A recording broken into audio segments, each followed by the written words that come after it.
Welcome. This is Spiritual Insights, and this is where we come to discuss all things spirituality, personal development, and of course mindset. I do hope you find something of value and decide to stick around. I am pretty sure that it's safe to say that you have probably had issues with confidence somewhere along the line, right? And I think what it really boils down to is that confidence is muscle, right? And it is one that you either exercise, something that you get good at over time, or not, right? And as with anything, if you're not going to put practice into it, effort into it, you simply won't see the results, right? And so what I really want to start with going into this mindset shift is starting off and keeping in mind that even if you have an area in your life where you might want to improve your confidence, you certainly have other areas in your life where you have natural strengths. And so this is going to be a perspective shift. So what I want you to do first, you've got to first make a little list, a short list, okay, of some of your natural strengths. So things that you have always done really well, that come naturally and effortlessly to you. Why? Because these are things that naturally make you feel confident. Take note of them, okay, so that you can actually start, because anything that we do really well, we do naturally, will naturally make us feel good, right? And then identify one area, one key area where you feel like, okay, this is something I really want to focus on over the next few months, for example, right? And the reason being, we have to make a perspective shift from I'm lacking in confidence, I don't like myself, I don't have too much work for me, from that versus, yes, there's an area that I would like to improve, and so it will be a work in progress. However, there's so many other things about me that are fantastic, and so that provides some level of balance. Next key thing is to get very specific on what do I actually need to improve, what skill am I actually trying to work on, right? Is it my social skills? Do I maybe want to sharpen my intellect a little bit? Is it my appearance and how I look, right? So for example, say you've decided to improve your social skills, right? What do you need to implement in order to have that change be effective, right? Am I going to start making random conversation with strangers, small talk, like throughout your day? Am I going to reach out to my existing network of acquaintances and, start talking to people, invite somebody out for lunch? Here's some key mindset shifts to make if you're trying to improve your confidence. The first thing, actually acknowledge your strengths. Here's the thing, most people have several strengths. Chances are, if you feel like you don't have enough confidence, you have been more focused on what you don't have or what you feel you lack versus your natural strengths and abilities. Reconcile the two. Focus on your strengths, acknowledge your strengths, actually get to work on them, and then acknowledge the thing that you do want to fix, which is the lack of confidence, but identify the key area that you actually need to fix. Okay, so the next thing is to get comfortable with the uncomfortable, right? Anytime you are forming new habits, it's a lot easier to do it from a place of patience with yourself, right? Rather than rushing the process, rather than trying to be a perfectionist about it, right? Because all that does is create resistance. You just end up going, why did I even think I could do this in the first place? So in order to avoid that, you show yourself so much compassion. You give yourself that pep talk if and when you need it. You be gentle with yourself. Once you've decided on your new intention, you're going to follow through on that. But when it veers off, right, and it goes off track, you're gently going to bring it back. Like, come back, no, this is where we're going. You're still good, all is well, right? And that's what you want to do with yourself. I have seen, anytime I've tried to do something new, I have seen the transition happen so much quicker when I was really easy and gentle with myself about it versus being a perfectionist and, too rigid, if you will. Another way to look at it is to remember that all you are doing is establishing new neural pathways, right? And that takes some time.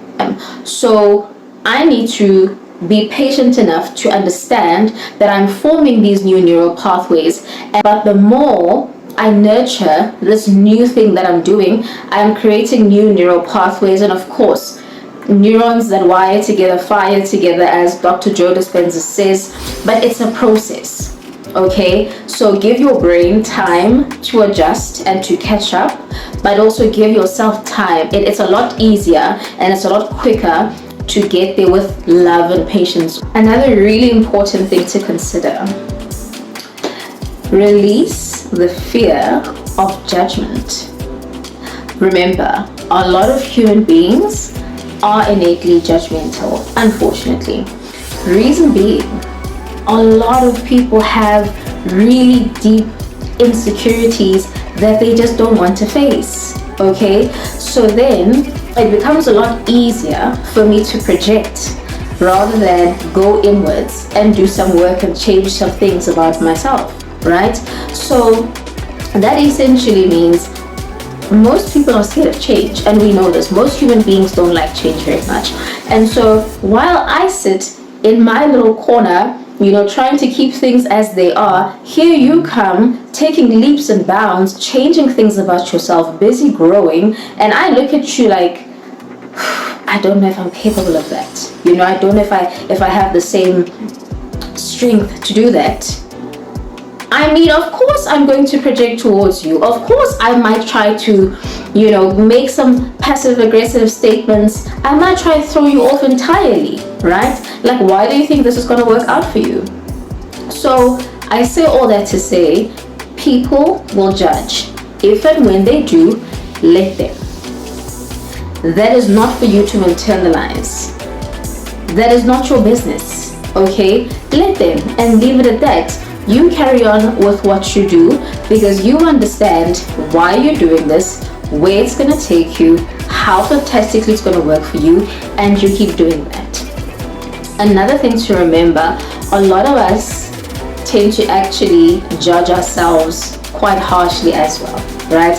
Now, if you are one of those people, again, be gentle to yourself, but it's a lot more powerful and effective if it comes from you.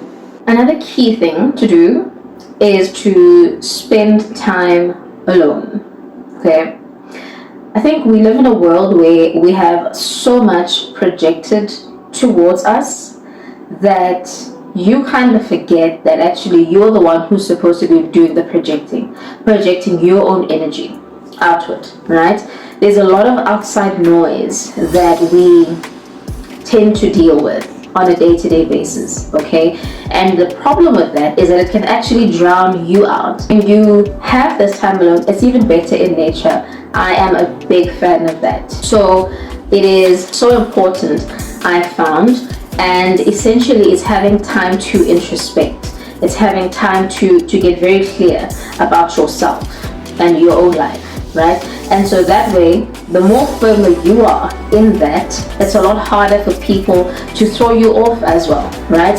When you've decided about something you're going to do and something that you want in your life, and somebody tries to, maybe dissuade you, for example, when you have certainty within yourself, nothing and nobody can shake that. So I find it's really important, and it sets you clear on your sense of direction, which is another fantastic way to meet new people. But it is the boldness to actually do that also then boosts your own self-confidence. Okay, another major point, okay? I mean, if you're going to forget any of the ones we've spoken about already, this is the one to remember. Focus on whatever value it is that you offer. So what is your unique value proposition, right? And it starts always with your energy. Before you walk into the room, before you walk into a situation, where you know that I need to show up, right? It always starts with your energy, because that sets the tone, right? Before you even have a conversation with something, that is always your starting point. Further to that, develop your unique quirks. This is the thing. I genuinely believe everybody has something unique and special about them that can shine. Develop your unique quirks. This is again back to that spending time alone point, right? In getting to know yourself. If you're a tad bit eccentric, go with that. Okay, whatever they might be. Develop your conversation topics, right? Be armed with that. Walk into a situation knowing, okay, these are the things I'm most well versed in. Bring in mind what the other person enjoys speaking about. And if you don't know that, remember, always come back to square one. People like to speak about themselves, so let them. Okay, let them, because listening is a skill. Listening will allow you to gather whatever it is that you need to know about this person for future use, whether it's a potential friend, whether it is a potential colleague, a potential boss, whatever it is, right? But let people speak about themselves, and you just be that person who just loves to listen. And so with that, we have come to the end of this video, but I really do hope that you found something of value, hopefully more than that. But the biggest thing to take away from this is that confidence is a muscle that you continuously need to work on, right? It's also one of the biggest tools you'll ever have, because we are human beings. We are drawn to that confident energy. So I hope to see you soon.